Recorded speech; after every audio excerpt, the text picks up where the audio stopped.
अपन पिछले क्वेश्चन में पढ़ चुके हैं कि डीएनए द्विगुणन या रेप्लिकेशन या डुप्लीकेशन किसे कहते हैं। अर्थात जो नया डीएनए बनता है वो पुराने डीएनए से बनता है। तो उसमें एक सबसे इम्पोर्टेंट विधि थी सेमी कंजर्वेटिव विधि।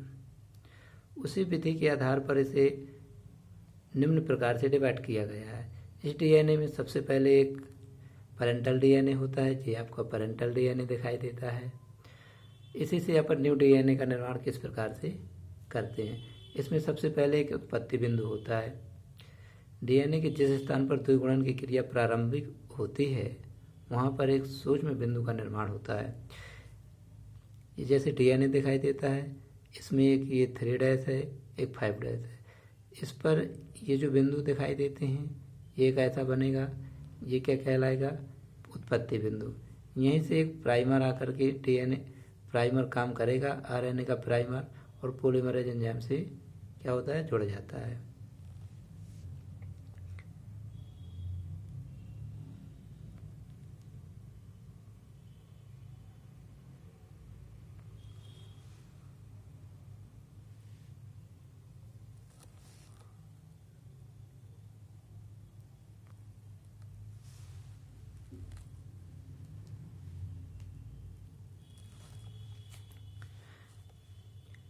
ये जब डीएनए का डुप्लीकेशन हो रहा होता है तो इसमें एक डीएनए हेलिकेज एंजाइम आता है जो इसमें नाइट्रोजनी बेस पाए जाते हैं ना, हाइड्रोजन बॉन्डों को तोड़ना शुरू कर देता है। जैसे हाइड्रोजन बॉन्ड टूटते जाते हैं तो इसमें टॉप आइसोमरेज इसको क्या करता है, बाइंडिंग करता है, और यह एक चेन के रूप में खुलता जाता है। जब ये खुलता जाता है तो इसके चारों ओर ये बिंदी के समान जो संरचनाएं दिखाई दे रही हैं, सिंगल स्टैंडिंग बाइंडिंग प्रोटीन होती है ये, जो हाइड्रोजन बॉन्डों को जोड़ती है। इसमें एक आरएनए प्राइमर काम करता है जो 5' to 3' काम करता है। यहाँ से एक प्राइमर आता है और इस प्रकार से यह बनाना दूसरा स्टैंड बनाना शुरू कर देता है। जब ये लगातार कंटिन्यूअस होती है तो उसे लीडिंग स्टैंड या कंटिन्यूअस स्टैंड बोलते हैं। और इसमें एक पूरी ये होता किसके, डीएनए पॉलीमरेज एंजाइम की सहायता से ये क्रिया संपन्न होती है।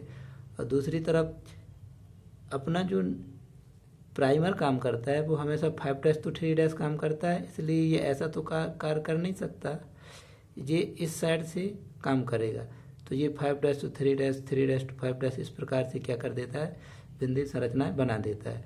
तो ये 5' to 3' बीच बीच में प्राइमर स्टार्ट कर देता है और प्राइमर अपना काम करना शुरू कर देता है।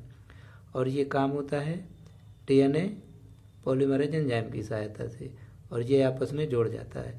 जब ये एक खंडों के रूप में दिखाई देता है तो इसको, इन खंडों को क्या बोलते हैं, ओकाजाकी खंड। और ये जो स्टैंड बन जाती है पूरी, एक लैंगिंग स्टैंड या डिसकंटिन्यूअस स्टैंड बोलते हैं। और ये एक टेम्पलेट दिखाई दे रही हैं, ये दोनों संरचनाएं जो पैरेंटल हैं, और ये जो हैं ये न्यू बन रही हैं संरचनाएं। इसलिए यह पूर्ण रूप से सेमी कंजर्वेटिव मेथड पर आधारित है, क्योंकि इसमें एक तो पैरेंटल है, एक न्यू दिखाई दे रही है। जिस प्रकार से आप आगे देखेंगे, जो लैंगिंग स्टैंड है इसमें तो एक पैरेंटल है 3' to 5', एक न्यू बन रही है 5' to 3'।